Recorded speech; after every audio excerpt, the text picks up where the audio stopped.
bringing you a video today all about different activities that you can do with a cake tray. So we're going to be taking you through some activities today, starting at the very beginnings of using a cake tray, moving right along to some more advanced activities that you might like to have a go at home. So let's have a look. So a really simple activity, if your child is just at the level where they're beginning to explore objects around them, is to just take some of their favourite objects. So here I've got some tactile balls, and to just place them into the tray. Try and leave some gaps, because that allows your child the opportunity to move the balls around and to have that experience themselves of placing things in. And also they can obviously just take the balls out and have a good feel. And you could also just put them in a bucket next to them and let the child put them in once they've learnt from you how to do that. So here I've got another great sensory way of exploring the cake tray. I've just got a tray of some coloured pasta, it's just nice and dry, so you've got that lovely tactile feel, but it also gives that auditory feedback as well. And your child can simply just enjoy kind of dropping it into the tray and getting that auditory feedback from it. Or you can introduce them to using tools so that you're working on those fine motor skills. And you've got scooping, and it's like they're being a chef, they're cooking up some cakes for you. You could also use coloured rice, oats, whatever your child likes to play with. You've got things like ladles, so it's a bit harder for them to scoop it up. And then moving right on from there, you probably want to find yourself a child-sized pair, but you've got things like tongs so that they have to squeeze together and then move and release. So that's really practicing that grasp and release movement. But this is just a really nice tactile play activity. It's also really important to let your child to just explore the tray as well. I mean, they can make a great sound opportunity, they can be banging wooden spoons on them and doing lots of different things, but also to let them see it upside down just provides another kind of spatial awareness concept of the gaps are very different in that you've got to fit things in between rather than inside the holes.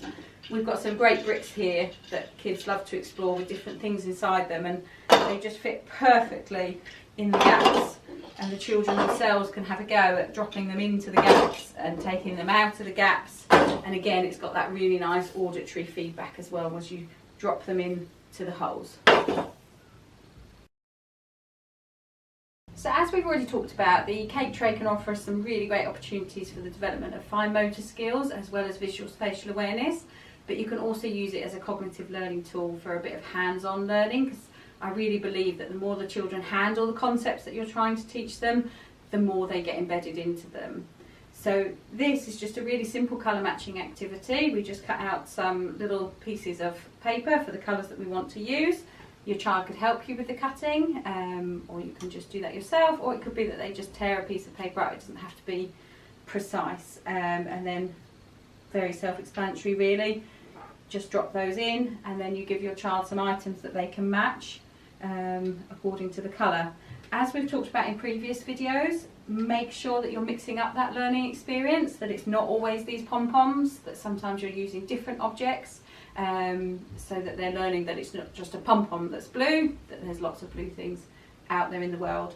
And actually what I've done with this is I have left some empty spaces on purpose as almost a bit of a challenge to your child, that are they going to leave those empty, or will they feel compelled to put them in? Because it's okay to sometimes get things wrong and just have to be redirected, but it's just a great way of seeing, have they become aware of that. So here we've got ourselves a literacy activity. So I've written some words that your child might be learning to read or to sound out. So I've got bat, fat, cat, sat, hat, mat.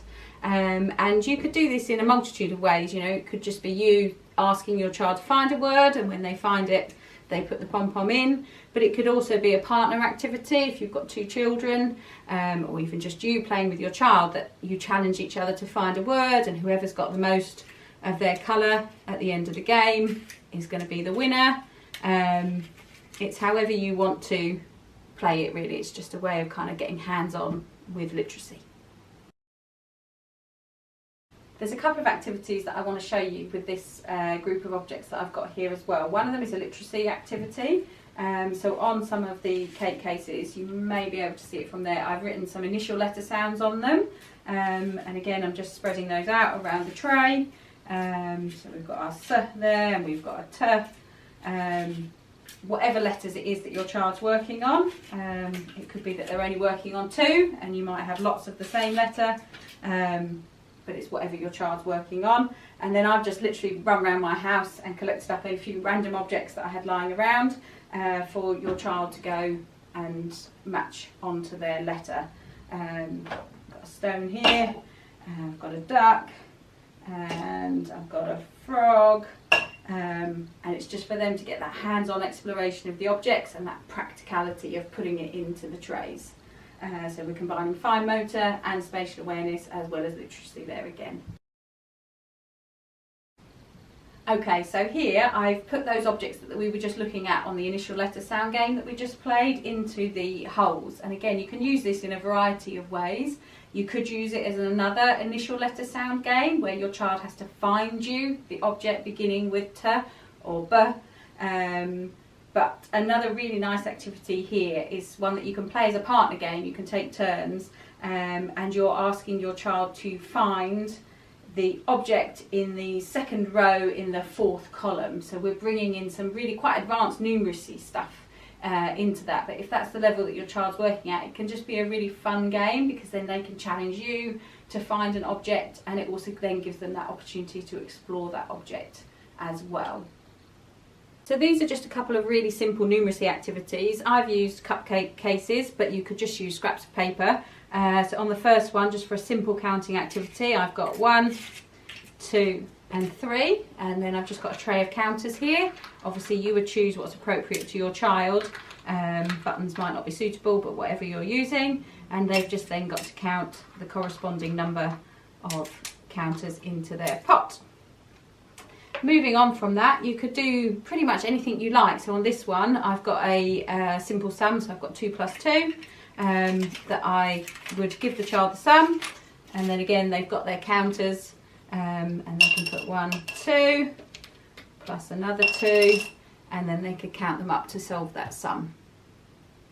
And you could make that as hard as you want to be. It could be takeaways, it could be multiplications. It's completely dependent upon the level your child's working at.